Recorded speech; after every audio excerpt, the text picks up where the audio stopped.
Chapter 1723 Winding Up Mutations. I address a few other minor details with my mutations.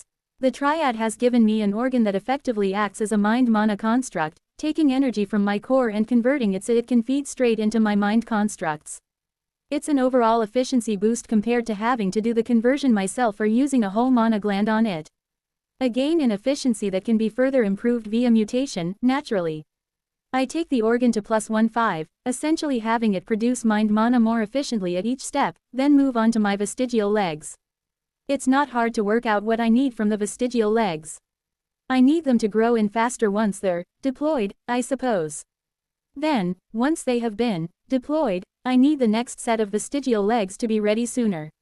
After all, I might have my legs explode twice in rapid succession.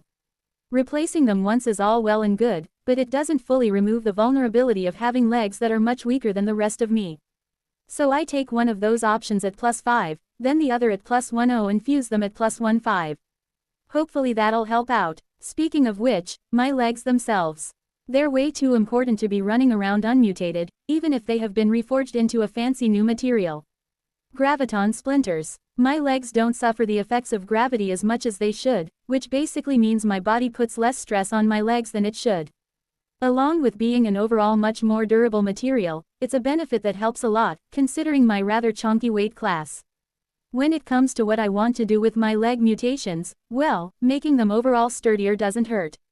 Just because I have a backup system in the form of vestigial legs doesn't mean I'm excited to have to use it. Secondly, making them overall stronger doesn't seem like a bad idea either. Being able to carry more weight and move my body around a bit easier seems like an overall winner. Which is enough to get me to +15 where I'll leave it off. I think that's enough mutating for the time being. I don't like to do too much at once, especially right now when I'm still getting used to my new frame. Locking in those selections, the all too familiar sensation of the creeping itch begins to take over. It builds and builds until I can't help but flail wildly, twitching on my back on the ground. Flagon Azan. Novel Fire is the home of this novel. Visit there to read the original and support the author. I hate this. Stupid Gandalf. Why the heck didn't he fix this problem? Lousy bearded charlatan. I'm really the only person who has to endure this nonsense. Not even person. The only monster who has to endure it too. Outrageous. When I get the chance, I'm going to give that Gandalf a piece of my mind. This injustice cannot be allowed to stand. When it's over, I emerge from the chamber I used, looking dignified and calm. Nobody knows of the embarrassing situation I was just forced to endure. I need to silence those who actually saw me flailing around that last time, come to think of it. I'm sure they won't say a word so long as I ask them nicely. Eldest, are you finished mutating?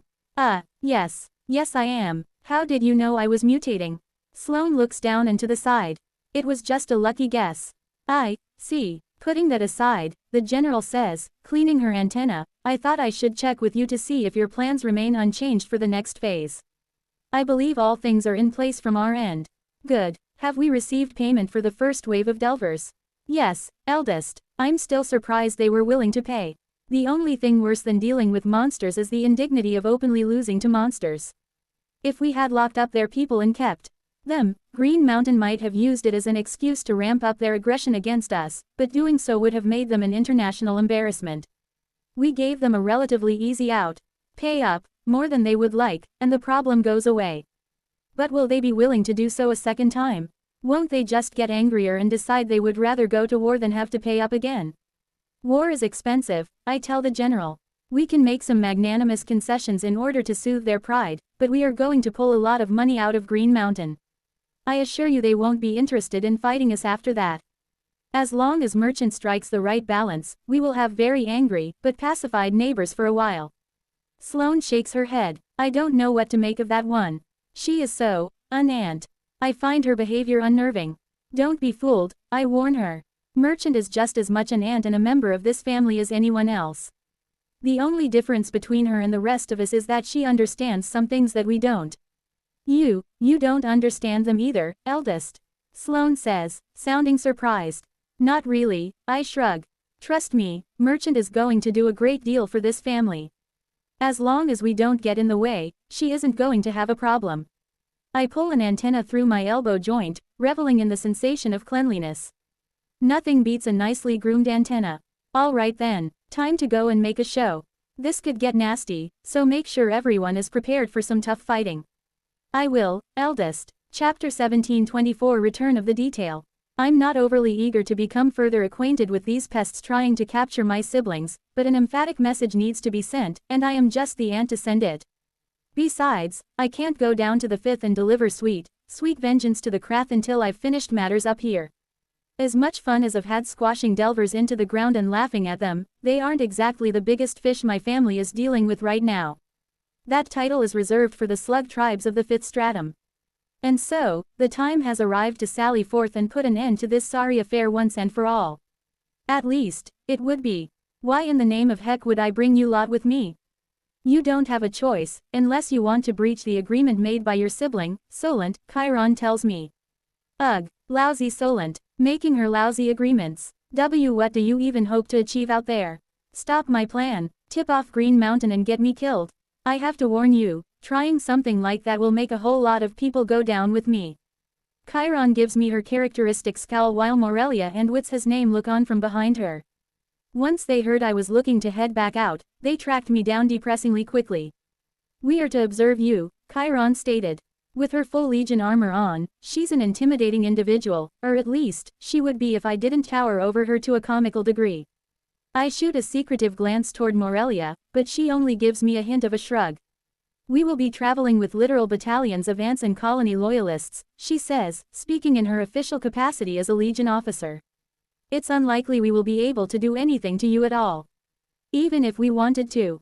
That's true enough. However, I can't shake the feeling they're after something else entirely.